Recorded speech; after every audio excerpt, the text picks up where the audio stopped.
चलिए अब खबरों की शुरुआत करेंगे, जहां पर डोडा से एक बड़ी खबर सामने आ रही है, जहां पर कहा जा रहा है कि डोडा में जो फायरिंग के मामले देखने को मिले हैं, यानी कि जो गोलियों की आवाज वहां पर देखने को मिल रही है। डोडा से आपको बड़ी खबर बता रहे हैं, जहां पर कहा जा रहा है कि फोर्सेस और मिलिटेंटों के बीच में झड़प देखने को मिल रही है। जराये के मुताबिक फिलहाल ये जानकारी सामने आ रही है, कहा जा रहा है कि दोनों तरफ से गोलियों का तबादला देखने को मिल रहा है। डोडा से ये खबर आपको बता रहे हैं, जहां पर फिलहाल जराये के मुताबिक कहा जा रहा है कि फोर्सेस और मिलिटेंटों के बीच में ये झड़प देखने को मिल रही है, यानी कि दोनों तरफ से जो गोलियों का तबादला है वो देखने को मिल रहा है। डोडा में फिलहाल ये जानकारी जराये के मुताबिक सामने आ रही है। इससे पहले भी जम्मू के कठुआ जिले की बात करेंगे, वहां पर भी जो दहशतगर्दाना हमला हुआ और जिसके बाद आज पूरे दिन वहां पर सर्च ऑपरेशन किया गया। और अभी एक और खबर डोडा से सामने आ रही है कि वहां पर भी एक हमला देखने को मिल रहा है। सिक्योरिटी फोर्सेस और मिलिटेंट के बीच में झड़प हुई है, जहां पर कहा जा रहा है कि गोलियों की आवाजें वहां पर सुनने को मिली है।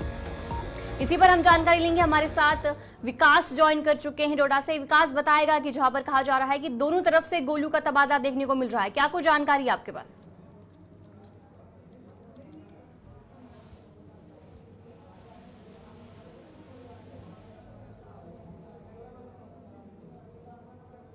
जी, गार्डन कहा जाता है। लगभग 2 से 3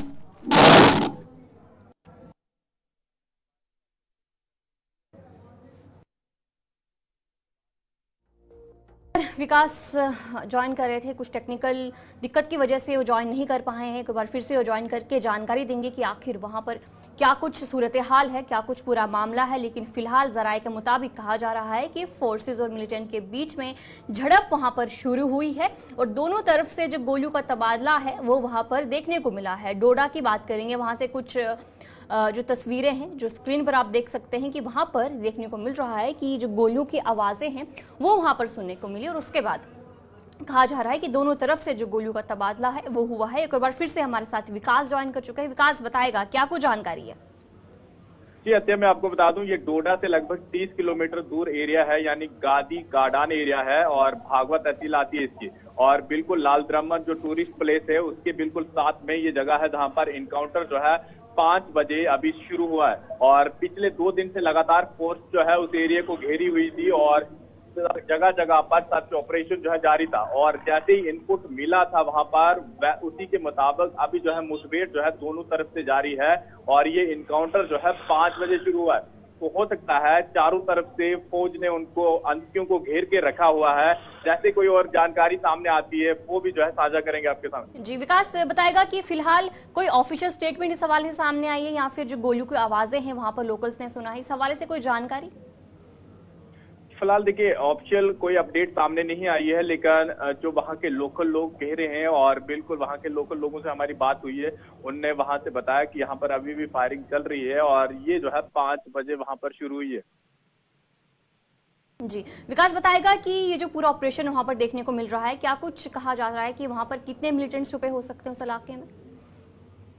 देखिए, पुलिस ने तो पहले से 4 स्केच एक तो जारी किए थे और कहा था कि टेररिस्ट के जो है 2 ग्रुप है और इनमें से जो है गंदो इनकाउंटर में जिसमें 3 आतंकी जो है मार दिए गए थे। और इसके बाद जो हो सकता है वो 4 जो जिनके स्केच जारी किए हैं और जिनके ऊपर इनाम भी रखा है, हो सकता है वही हो या फिर अलग कोई ग्रुप जो है टेररिस्ट का यहाँ पर घूम रहा हो। फिलहाल ये कहना अभी नहीं कह सकते हैं कि कौन सा ग्रुप है, लेकिन अभी जो है फिलहाल वहाँ उस जगह पर इनकाउंटर जारी है। जी, विकास आप बताएगा कि क्या अभी भी वहां पर गोलियों का तबादला जारी है, इस हवाले से कोई जानकारी? जी हाँ, अभी लगातार वहां पर 5 बजे के बाद लगातार वहां पर फायरिंग चल रही है और उस एरिया को जो है पूरा जॉइंट ऑपरेशन आर्मी पुलिस और तमाम जो है एसओजी के जवान जो है वहां पर पहुंचे हैं पिछले 2 दिन से और उस एरिया को घेराबंदी तो की है। साथ में वहां पर जिस जगह पर इनकाउंटर वगैरह शुरू हुआ है, फिलहाल लोगों को कहा जा रहा है कि आप अपने घरों में रहें और घर से बाहर ना निकलें। जी, चलिए बहुत बहुत शुक्रिया विकास जानकारी देने के लिए। विकास आपको जानकारी दे रहे थे कि डोडा में जो गोलियों का तबादला है वो देखने को मिला है और कहा जा रहा है कि 5 बजे से मिलिटेंट और सिक्योरिटी फोर्सेस के बीच में जो गोलियों का तबादला है वो देखने को मिल रहा है और फिलहाल वहां पर जो एनकाउंटर है वो जारी है।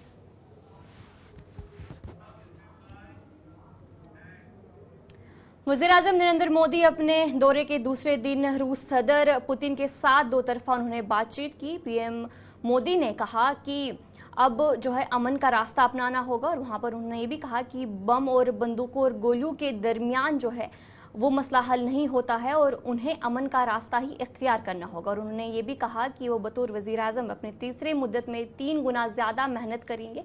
रूस के बाद पीएम मोदी ऑस्ट्रिया जाएंगे, जो 40 सालों में किसी हिंदुस्तानी वज़ीर-ए-आज़म का मुल्क का पहला दौरा होगा। ऐतिहासिक मित्र के नाते मैंने हमेशा कहा है कि हमारी भावी पीढ़ी के उज्जवल भविष्य के लिए शांति सर्वाधिक आवश्यक है, लेकिन मैं ये भी जानता हूं कि युद्ध के मैदान में समाधान संभव नहीं होते। बम बंदूक और गोलियों के बीच समाधान और शांति वार्ताएं सफल नहीं होती हैं, और हमने वार्ता के माध्यम से ही शांति के रास्ते अपनाने होंगे। तो चलिए, जहां पर सुप्रीम कोर्ट का भी एक बड़ा फैसला सामने आया है, हम जिनसी शादी की बात करेंगे, सेम सेक्स मैरिज, उस हवाले से जो है एक बड़ा जो बयान है सुप्रीम कोर्ट की तरफ से सामने आया है, जहां पर सुप्रीम कोर्ट की तरफ से जो है जितनी भी हम जिनसी शादी की नजरसानी दरख्वास्त थी, सुप्रीम कोर्ट की तरफ से कहा गया है, उन्होंने अदालत में समाअत करने से इनकार कर दिया है। हम जिनसी शादी की नजरसानी दरख्वास्त पर सुप्रीम कोर्ट की तरफ से ये बयान आया है, जहां पर खुली अदालत में समाअत करने से सुप्रीम कोर्ट ने इनकार किया है। और सुप्रीम कोर्ट की तरफ से कहा गया कि ये जो फैसला है ये चैम्बर्स में जज करते हैं, सीजीआई की तरफ से ये कहा गया। सुप्रीम कोर्ट में मुख्तलिफ नजरसानी दरख्वास्तें दायर की गई थी, जिस पर सुप्रीम कोर्ट ने खुली अदालत में समाअत करने से इनकार कर दिया है। सुप्रीम कोर्ट ने हमजिन्स परस्तों की शादी के फैसले के खिलाफ नजरसानी दरख्वास्त पर खुली अदालत में समाअत करने से इनकार कर दिया। हमजिन्सी शादी से मुतालिक सुप्रीम कोर्ट के फैसले के खिलाफ दरख्वास्त जो है वो की गई थी, और सीजीआई चंद्रचूड़ की क़यादत वाले 3 जजों के बेंच के सामने खुली अदालत में समाअत का मुतालबा किया गया। इस पर सीजीआई ने साफ तौर पर कहा कि ऐसा नहीं हो सकता है। खुली अदालत में समाअत के बारे में सीजीआई ने सीनियर वकील से पूछा कि अदालत में इसका जायजा कैसे लिया जा सकता है, और उनकी तरफ से कहा गया कि इसका फैसला जो है चैम्बर में होता है। बेंच का कहना है कि नजरसानी दरख्वास्त पर फैसला चैम्बर में होता है, और आईनी बेंच सुप्रीम कोर्ट के फैसले को चैलेंज करने वाली दरख्वास्त के मेरिट पर गौर करेगी। सीजीआई ने कहा कि नजरसानी दरख्वास्त की खुली अदालत में समाअत की जाए या नहीं, इसका फैसला भी चैम्बर में जज करते हैं। नजरसानी दरख्वास्त की समाअत सीजीआई चंद्रचूड़ की सरबराही में 5 जजों की बेंच में की जा रही थी। सुप्रीम कोर्ट में मुख्तलिफ नजरसानी दरख्वास्तें दायर की गई थी, जिसमें सुप्रीम कोर्ट के इस फैसले को चैलेंज किया गया था, जिसमें शादीशुदा जोड़ों के लिए शादी की बराबरी के हक को मुस्तरद कर दिया था, जिस पर कई ऐसी जो पिटीशंस है वो दायर की गई थी। सुप्रीम कोर्ट में मुख्तलिफ नजरसानी दरख्वास्त दायर की गई थी, जिस पर आज सुप्रीम कोर्ट की तरफ से फैसला आया है। सुप्रीम कोर्ट की तरफ से एक बयान दिया गया, उनकी तरफ से कहा गया कि खुली अदालत में समाअत नहीं किया जा सकता है। खुली अदालत में समाअत करने से पूरी तरीके से उन्होंने इनकार किया है, और साथ ही साथ उन्होंने कहा, सीजीआई की तरफ से कहा गया कि इस फैसले को जो है चैम्बर में जज करते हैं। और फिलहाल उनकी तरफ से ये कहा गया है कि जो हम जिनसी शादी है, जिस पर कई ऐसी जो पिटीशंस है वो दायर की गई थी, जिसके चलते आज सुप्रीम कोर्ट की तरफ से ये फैसला किया गया, जहां पर समाअत करने से इनकार कर दिया गया, और सुप्रीम कोर्ट की तरफ से कहा गया है कि ये फैसला चैम्बर्स में जज करते हैं। तो चलिए नाज़रीन, खबरें और भी जारी रहेंगी, फिलहाल रुकेंगे एक छोटे से ब्रेक के लिए।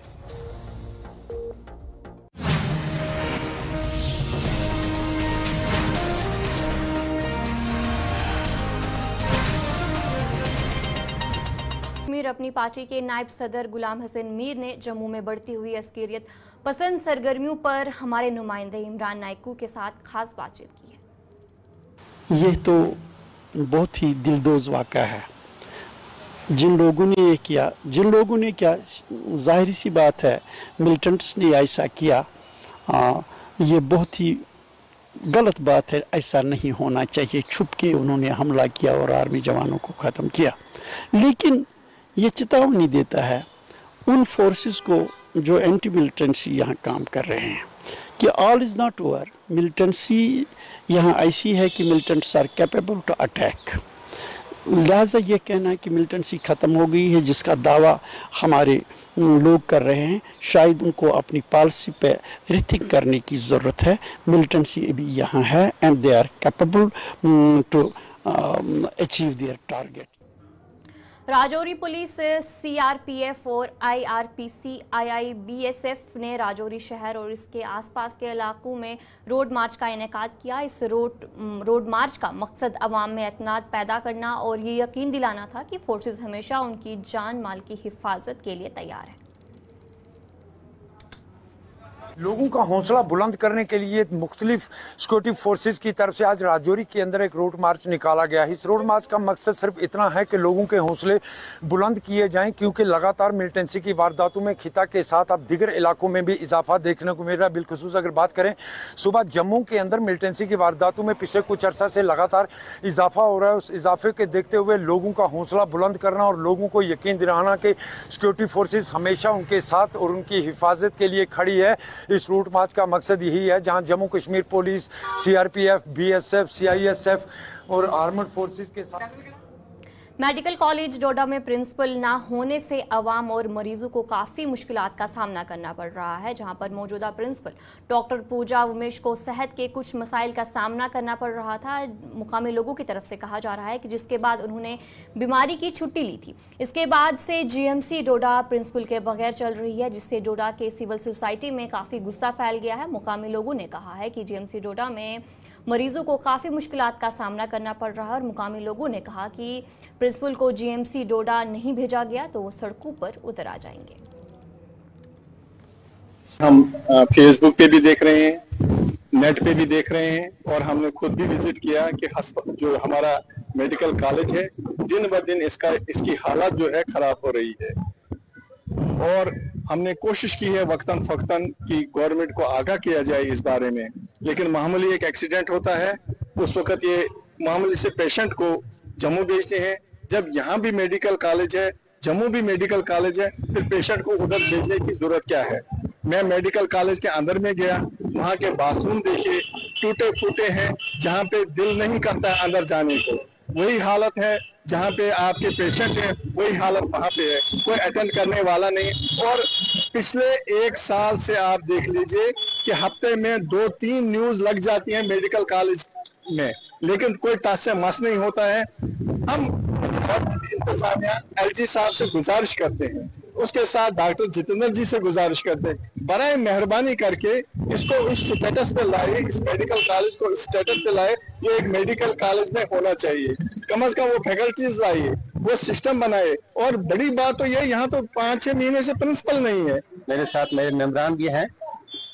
ये चीजें हमारे पास हर वक्त आती रहती हैं। कोई भी सोसाइटी में कोई खराबी हो हमारे पास नोटिस में, हमारी नोटिस में आता है।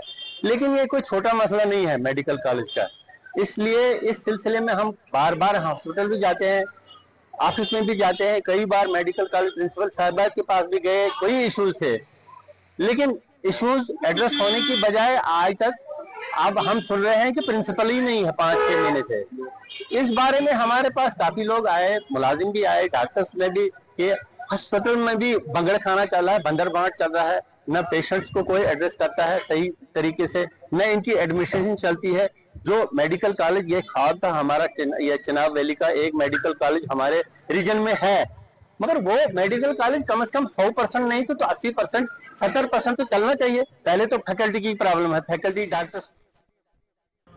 तरलन शुपैया के मुकामी लोगों ने आज महकमा एग्रीकल्चर के खिलाफ जबरदस्त एहतजाज किया। मुजाहिरीन का कहना था कि मौसम सरमा में बर्फबारी और बारिशों ने उनके इलाके की जाने वाली वाहिद नदी को बहा दिया है, जिसके बाद पूरे गांव को पानी की किल्लत का सामना करना पड़ रहा है। मुकामी लोगों के मुताबिक उन्होंने मार्च में भी एहतजाज किया था, जिस दौरान डिप्टी कमिश्नर शुपैया ने यकीन दहानी कराई थी कि इस मसले को जल्द से जल्द हल किया जाएगा, लेकिन अभी तक इस मसले को हल नहीं किया।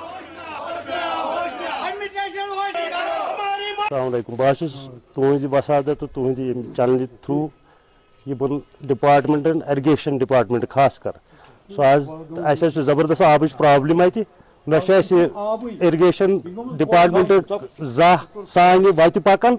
अलबत् अक सात आव मार्चस मज एग्जाम साहब तमिस कोर रिक्वेस्ट दोपस जबरदस्त मसला यह दितो हल कर पे सोज तम पाइप 3 तिमन मज ज्यादा खुद ज्यादा आबस शांच तिम हेकान पार गि कह चारवायन त्रेश खुदा नखास्तन अगर सैनिस गामस मज खुदा नखास्तन अगर सैनिस गामस मज कह नार जनी खुदा तला बचो हेको कहें कर हेको कहें तत कर वन PHE सह थोड़ा पतम लटि वरियो पे डैमेज नाल यह अजुक नाल कह मगर पे अफसर सह धोखा दिवान तो नंबर 2 बड़िस अफसर तूत कसूर क्या यूता मुलाजिम गलत इन्फॉर्मेशन दिवान बिल्कुल इरिगेशन यह बिल्कुल डिफांग अत कहीं तुम वो वनकन हालत क्या पाइप 3 अतन त्रामच यमो अगर पे मामूली दत फुल तम पाइप तम